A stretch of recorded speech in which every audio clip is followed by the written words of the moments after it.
Hello' বন্ধুসকল, আজি আহিছোঁ আমি তোমালোকৰ বাবে এটা নতুন ভিডিঅ' লৈ, য'ত হৈ থকা বৰ্তমান SSLC এক্সামৰ ওপৰত ভিত্তি কৰি, যিটো 20 তাৰিখে মেথছৰ ওপৰত ভিত্তি কৰি তোমালোকলৈ নতুন কিছুমান ইম্পৰ্টেণ্ট কুৱেশ্যন কেইটামান লৈ আহিছোঁ মেথছৰ ওপৰত ভিত্তি কৰি। তোমালোকে চাবা, যদি ভিডিঅ'টো ভাল লাগে লাইক কৰিবা আৰু বন্ধুসকললৈ শ্বেয়াৰ কৰি দিবা আৰু চেনেলটো ছাবস্ক্ৰাইব কৰি দিবা। আমি আজি প্ৰথম কুৱেশ্যনটো আলোচনা কৰোঁ দ্বিঘাত সমীকৰণৰ ওপৰত। দ্বিঘাত সমীকৰণৰ এই সমীকৰণটো যিকেইটা ইম্পৰ্টেণ্ট সেইকেইটাহে লৈ আহিছোঁ, যিকেইটা আহিব পাৰে সেইকেইটাই লৈ আহিছোঁ। ইয়াত বাস্তৱ সংখ্যা মূল উলিয়াব লাগে। প্ৰথম কুৱেশ্যনটো, ইয়াত কুৱেশ্যনটো দিয়া আছে 2x² - 3x + 5 = 0। 5 = 0। গতিকে কেনেকৈ কৰিব? ইয়াত দ্বিঘাত সমীকৰণৰ মূল সূত্ৰটো কিমান আছিলে? সূত্ৰটো কিমান আছিলে? x = -b + -√b²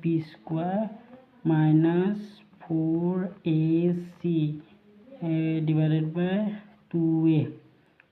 এইটো মূল সমীকৰণটো মূল সূত্ৰ আছিলে। এইটো এটা সূত্ৰ, এইটো ইয়াত নাখাতে। ইয়াত মেইন সূত্ৰটো আৰু এটা সূত্ৰ আছে, b² - 4ac। কোনটো সূত্ৰ প্ৰয়োগ হ'ব? এই সূত্ৰটো প্ৰয়োগ হ'ব। সেই সূত্ৰটো প্ৰয়োগ কৰি আমি কৰোঁচোন আহা, পাতি ল'ব লাগিব। এইটো a মান ধৰিব লাগিব, b মান ধৰিব লাগিব, এইটো c মান ধৰিব লাগিব। তেনেকৈ পাতি ল'ব লাগিব। a মান কিমান আছে? 2। b মান কিমান আছে? 3। c মান কিমান আছে? 5। গতিকে সূত্ৰটো বহুৱাই দিলে b² - 4ac। 4ac b² মান কিমান আছে? b² মান কিমান আছে? 3² - 4ac মান কিমান আছে? 2.5। 5 ইয়াত যদি পূৰণ কৰিলোঁ কিমান হ'ব? 3 × 3 = 9। 9 - ইয়াত পূৰণ কৰি দিলে 40। 40 হ'লে কিমান হ'ব? -31। শুদ্ধ এনচাৰটো 31 হ'ব। -31 ইয়াত = 0। ইয়াত কি হ'ব? বাস্তৱ মূল সংখ্যা। ইয়াত কোনো বাস্তৱ মূল সংখ্যা নাই।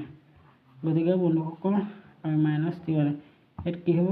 ইয়াত কোনো বাস্তৱ মূল সংখ্যা নাই। এই দ্বিঘাত সমীকৰণটো তোমালোকৰ দ্বাৰা উলিয়াই দিয়া হৈছে। গতিকে ইয়াত আৰু এটা ইম্পৰ্টেণ্ট কুৱেশ্যনৰ ভিতৰত 2 নম্বৰ কুৱেশ্যনটো চাবা। ইয়াত k মান উলিয়াব লাগে। k মানটো উলিয়াই, আৰু সিহঁতৰ দুটাকৈ বাস্তৱ মূল থাকে, আৰু দুটা উলিয়াব লাগে। k মানটো উলিওৱাৰ লগতে সিহঁতৰ বাস্তৱ মূল সংখ্যা দুটা উলিয়াব লাগে। চাবা, সূত্ৰ এইটোৱে প্ৰয়োগ হ'ব। সূত্ৰটো আমি পাতি লওঁ। সূত্ৰটো পাতি ল'লে b² -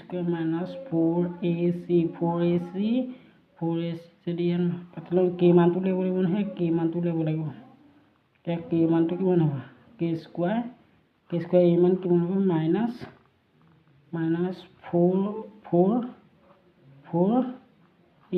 ac মান a আৰু 2 × 3। k² মান কিমান হ'ব? k² মান 4 × 8 3 × 24। 24 k = √24। ইয়াত বাস্তৱ, ইয়াত কি হ'ব? বাস্তৱ মূল সংখ্যা দুটা আছে। আমি এনেকৈ লিখিব পাৰোঁ, k = 2 = 6, আৰু আন এটা k = -2 = √6। তেনেকৈ আমি লিখিব পাৰোঁ। ইয়াত দুটা মূল বাস্তৱ সংখ্যা আছে। ইয়াত দুটা আছে। 3 নম্বৰটো চাওঁচোন। এনচাৰটো এইটো পাই গ'লোঁ। সূত্ৰটো একেটাই প্ৰয়োগ হ'ব। 3 নম্বৰটো কি দিছে? 3 নম্বৰটো চাওঁচোন আহা।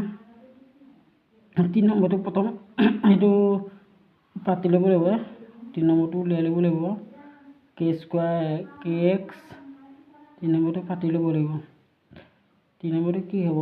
চাবা, 3 নম্বৰটো তোমালোকৰ সূত্ৰ এইটো প্ৰয়োগ হ'ব b² - 4ac এইটো সূত্ৰই প্ৰয়োগ হ'ব b² পাতি ল'ম b² -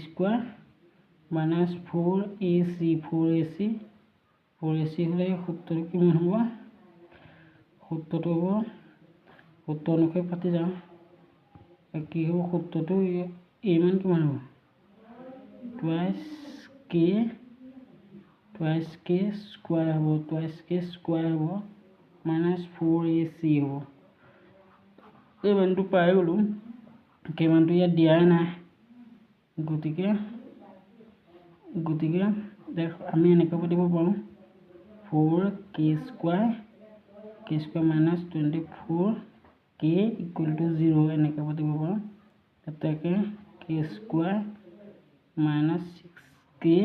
= 0 হ'ব ইয়াক দুটা ভাগত পাতিব পাৰোঁ এটা k - 6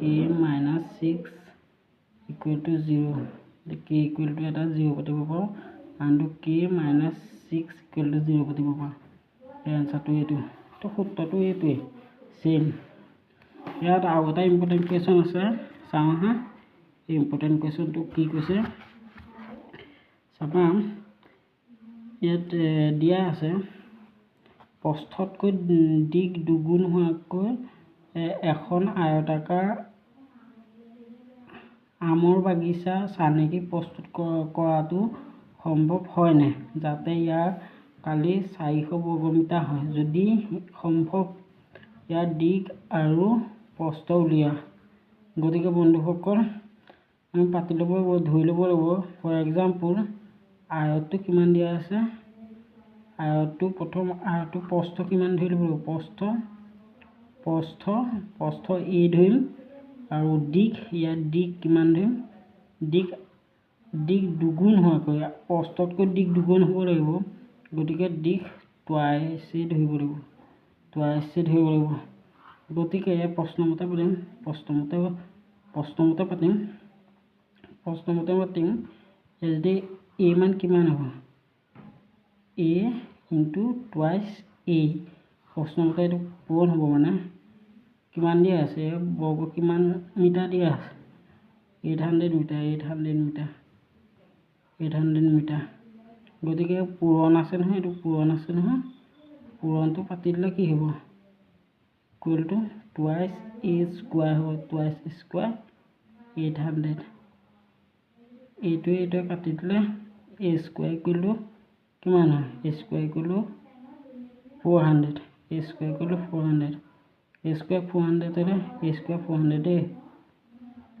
400 এটাকে এই মানটো কিমান হ'ব এই মানটো 20 হ'ব তো কাৰণ কেলে a² √400 হৈ যাব 2 2 4 নহয় 2 দুটা 20 যোগ হ'লে পূৰণ হ'লে 400 ওলাব গতিকে √4 কেনসেল কৰিলে 20 স্কয়াৰ হয় 20 স্কয়াৰ গ'লে √20 টো কাটি গ'লে অকল 20 এই মান কিমান হ'ব 20 হ'ব গতিকে এটা প্ৰস্থমান পাই গ'লো ইয়া প্ৰস্থমান পাই গ'ল প্ৰস্থ কিমান হ'ব 20 হ'ব প্ৰস্থ 20 হ'ব আৰু